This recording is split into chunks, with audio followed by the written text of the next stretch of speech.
एक छोटे से गांव में दो बहनें रहती थीं। बड़ी बहन का नाम गौरी और छोटी का नाम चंदा था। दोनों बहनें एक दूसरे से बहुत प्यार करती थीं। माता पिता का बचपन में ही देहांत हो गया था, इसलिए दोनों ही एक दूसरे का सहारा थीं। गौरी बहुत समझदार और मेहनती थी, जबकि चंदा थोड़ी चंचल लेकिन दिल की बहुत साफ थी। सुबह का समय था। गौरी आंगन में झाड़ू लगा रही थी और चंदा अभी भी सो रही थी। चंदा, ओ चंदा, उठ जा बहन, सूरज सिर पर आ गया है। दीदी, थोड़ी देर और सोने दो ना, कल बहुत काम किया था। काम तो रोज ही करना है। चल उठ, कुएं से पानी भी लाना है। अच्छा दीदी, लो उठ गई, तुम भी ना।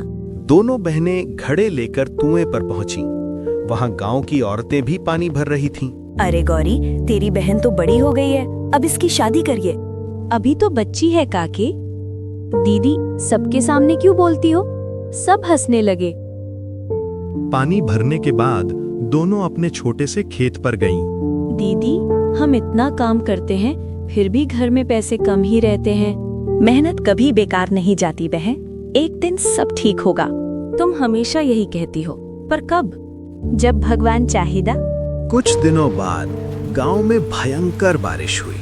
उनकी फसल खराब हो गई। दीदी, अब क्या होगा? हमारी सारी मेहनत बर्बाद हो गई। रो मत चंदा, हम फिर से मेहनत करेंगे। अगले दिन गौरी काम ढूंढने जमींदार के घर गई और कहा, मालिक, मेरी सारी फसल खराब हो गई, मुझे काम चाहिए। काम तो है, लेकिन मजदूरी कम मिलेगी। कोई बात नहीं मालिक, काम दे दीजिए, आपकी बड़ी कृपा होगी। जमींदार ने उसे खेत में काम दे दिया। गौरी खेत पर काम करने लगी। उसका काम खत्म हुआ तो वो जमींदार के पास गई और कहा, मालिक, काम पूरा हो गया है, तो अब मैं घर चलूं? घर पर चंदा अकेली है। हाँ हाँ गौरी, 2 मिनट रुक, पैसे दे देता हूँ तेरे काम के। गौरी पैसे लेकर उसके घर के तरफ चलने लगी। अरे दीदी, तुम आ गई। तुम कहाँ गई थी सुबह से? अरे चंदा, मैं जमींदार के पास गई थी काम मांगे। अगले दिन गौरी जंगल से जा रही थी, तभी उसे एक गाय और उसका बछड़ा दिखाई देता है। अरे, ये गाय और ये बछड़ा किसका है यहाँ जंगल में अकेले?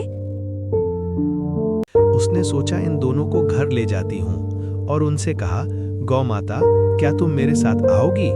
उन गौ माता की तरफ देखकर गौरी को ऐसा लगा कि वो उसके साथ आना चाहती हो। उसने उन दोनों को लेकर घर ले जाने लगी।